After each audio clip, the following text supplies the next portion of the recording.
Olá, estudantes, tudo bem?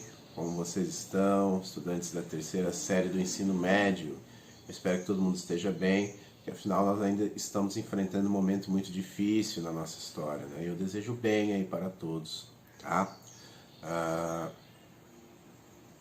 Eu sou o professor Felipe, né? E venho aqui gravar mais uma videoaula de história para todos, né? A nossa videoaula de história aqui, né?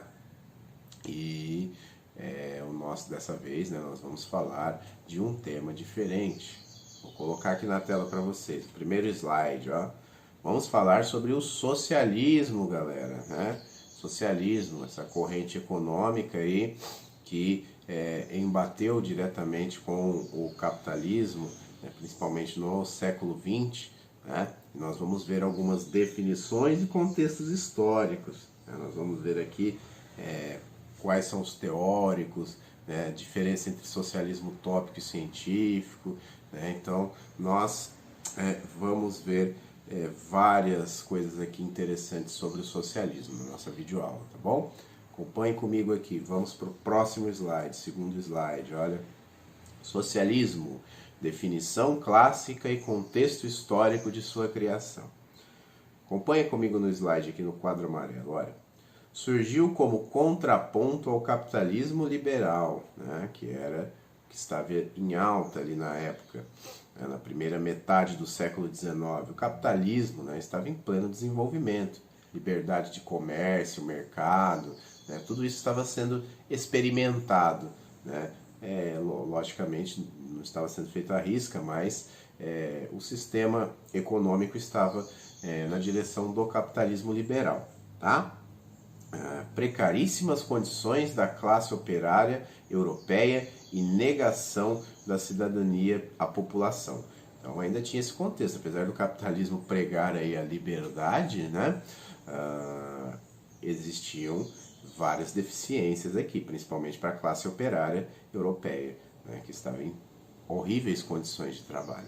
E até hoje, né, nós encontramos várias dificuldades também nas questões trabalhistas, frente ao capitalismo, né? Então não é porque ele prega a liberdade que isso vai ser colocado à risca na prática, né?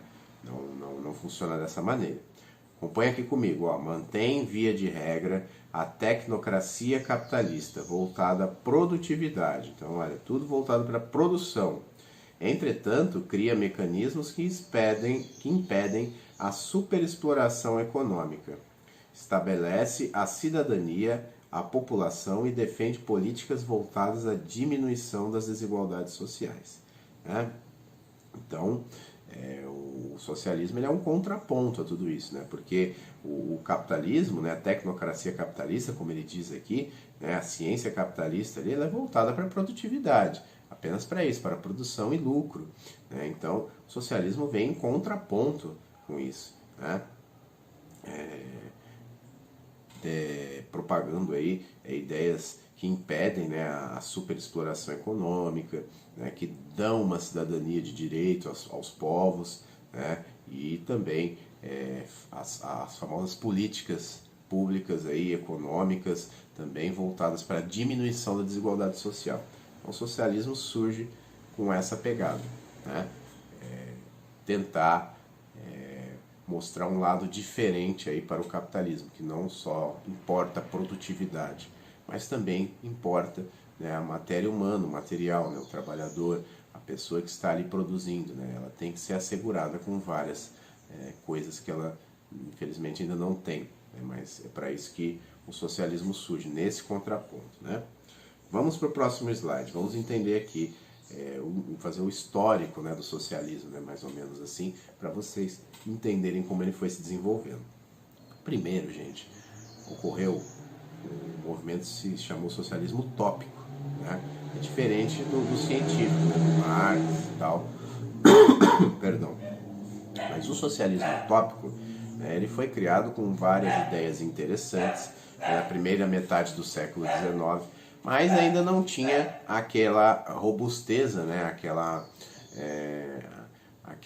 organização metódica, né, dentro de uma ciência, né, usando a ciência econômica enfim, várias coisas que são necessárias para o desenvolvimento do pensamento socialista, né? Ele era mais utópico, mas o pessoal pensava ali, divagava, tinha um estudo sobre, mas não tinha toda aquela ciência, né? E aí o que ele propôs, esse movimento? Reformas no capitalismo. Olha só que legal, não é porque ele era utópico que ele também não tinha o seu valor, né? Trouxe várias inovações. Ele só não usava da ciência mais, mas tinha ideias muito interessantes. Reformas no capitalismo, cooperativas e associações e responsabilidade social, né? Tinha muita solidariedade também, era o lema deles, né? A questão da solidariedade com as pessoas. Então, propuseram várias reformas, né? A construção de cooperativas e associações que ajudam mais o trabalhador, né? O trabalhador em cooperativa, né? Em sistema de cooperativa ele não dá todo o lucro para o patrão, né? Ele fica ali, o lucro gira em torno da cooperativa, da comunidade, né? Mais responsabilidade social, né? Também que o governo tem a responsabilidade social com as pessoas. E aqui vocês podem ver, né, os principais socialistas utópicos, aqui o Saint-Simon, Charles Fourier, Robert Owen, Louis Blanc, né? Eu me lembro que eu já li num livro do Engels, né, que era o companheiro de escrita do Marx, sobre esses socialistas utópicos, né? E ele descreve que um deles aqui, desses quatro, né, era um industrial, né, e ele começa a implantar, né, novas medidas, né, ali na indústria dele, né? Aliás, todos aqui fizeram isso de certa forma como puderam, né? Mas ele em especial tinha uma indústria e começou a implantar essas medidas, menos horas de trabalho com os funcionários, né, um salário maior, né, e isso até incomodou aí digamos assim, para vocês entenderem melhor, o cartel ali dos empresários, dos industriários, né, e eles começaram a incomodar este socialista utópico, tá bom? Depois eu confiro o nome para vocês, quem era, se era o Owen ou se era o Saint-Simon, eu não lembro, se eu não me engano era o Owen, tá? Mas eu preciso conferir, aí vocês me perguntam lá nas redes sociais ou aqui mesmo que eu deixo para vocês, tá bom? Então é isso, gente. Então esses caras aqui, eles começaram a introduzir essa ideia aí de um modelo alternativo de sistema econômico, né? Que não precisava ser tão duro quanto o capitalismo era com o trabalhador, né? Podia se pensar em mais responsabilidade, né, com os seres humanos ali que estavam trabalhando, né? Eles deveriam ter um pouco mais de direitos, né? Vamos para o próximo slide. Segue comigo aqui, gente, olha. Vamos fazer aqui ainda o histórico. Vamos continuar aqui falando sobre o histórico do socialismo. Agora, nós vamos entender, né, um pouco do socialismo marxista-leninista, né? Que é um chamado socialismo científico também, quando eles começam a usar mais a ciência econômica, né? Entender mais com base também na história, né? Na filosofia. Marx era um filósofo, um economista, um cientista, um historiador também, né? É óbvio, gente, que ele não tinha todas essas faculdades, porque nem era medido a essa base na época, mas Marx era um estudioso em tudo isso, né? Ele é das aberturas para a sociologia, né? Um dos grandes da sociologia, como o Weber, o Durkheim, né? Então, o Marx, acima de tudo, é um cientista social muito renomado, né? E muito inteligente, né, nas questões que ele propõe ali, na questão de analisar o capitalismo, criticar o capitalismo e trazer, né, das ciências para fazer isso, né, da história, né, da ciência econômica, da economia, né, da sociologia, ciência social, né, usar também da metafísica, né, que é a filosofia. Então, o Marx é uma pessoa foi uma pessoa, né, muito competente naquilo que ele propôs, né, analisar o sistema capitalista.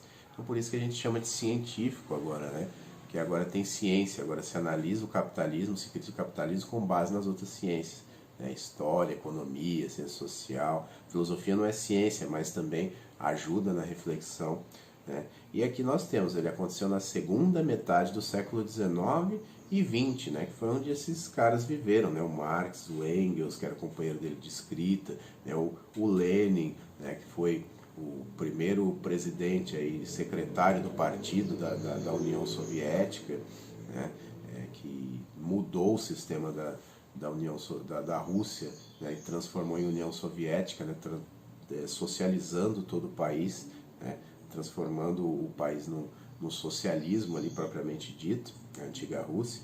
E acompanha aqui comigo, ó, revolução, as características desse socialismo mais científico, chamado de marxista-leninista, né, porque os grandes expoentes eram Marx e Lenin, né. Revolução proletária, olha só, estatização da economia e abolição das classes sociais, né, conhecido aqui como socialismo científico, né, como eu já disse para vocês. Então eles propunham isso, que o proletário, antes, lembra, no utópico, o pessoal era mais voltado para a solidariedade, queria mais condições, melhores condições para os trabalhadores, mas mesmo assim, né, mantinham ali o sistema capitalista, né?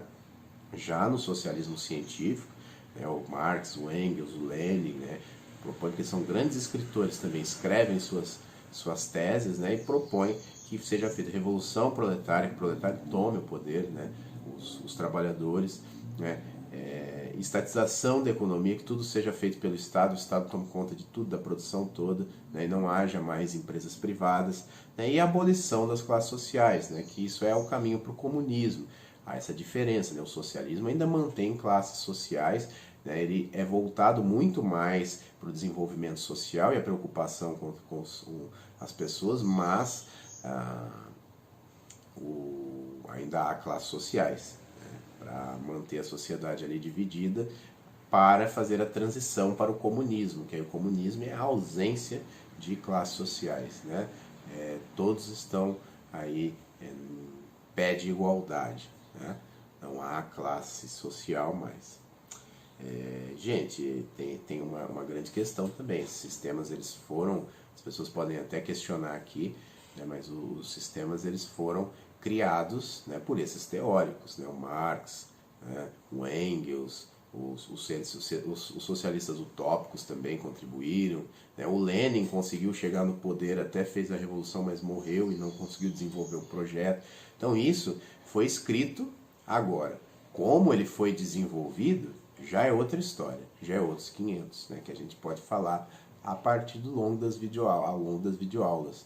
Né. O sistema em si é desenvolvido para ser seguido dessa maneira, né, voltado para essas condições que ele apresenta. Agora, se ele foi seguido a risco ou não, né, nas experiências socialistas que nós tivemos, e ainda temos, né, União Soviética, que já se foi, né, Cuba, que ainda está, China, né, que ainda está, né, Coreia do Norte, enfim, né, nós tivemos vários locais aí que tentaram implantar e ainda tentam implantar o socialismo / comunismo, mas ele se desenvolve de várias maneiras, né, pessoal?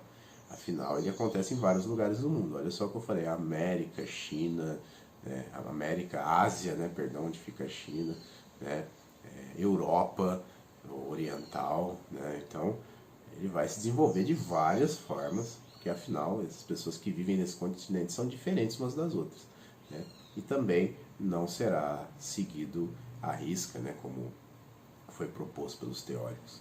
Então isso influencia muito, né? Então não confundam também em falar aqui que o socialismo é mau, o socialismo não deu certo, o socialismo não sei o que, tudo bem, pode expressar suas opiniões aí, mas tem que entender também que eu estou falando aqui da teoria, tá? Não estamos falando da prática, tá bom? Vamos para o próximo slide aqui, ó. Agora um socialismo mais contemporâneo nós vamos conhecer, que é o pós-Segunda Guerra, né? Depois da Segunda Guerra muita coisa mudou, né? O mundo estava adentrando o sistema de Guerra Fria, né? A guerra entre duas superpotências ali, nos Estados Unidos e União Soviética. Então muita coisa estava mudando no mundo, né, pós Segunda Guerra Mundial.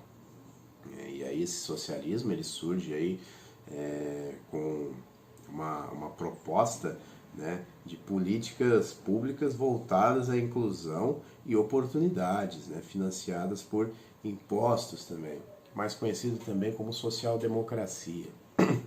É um novo tipo de pensamento, né?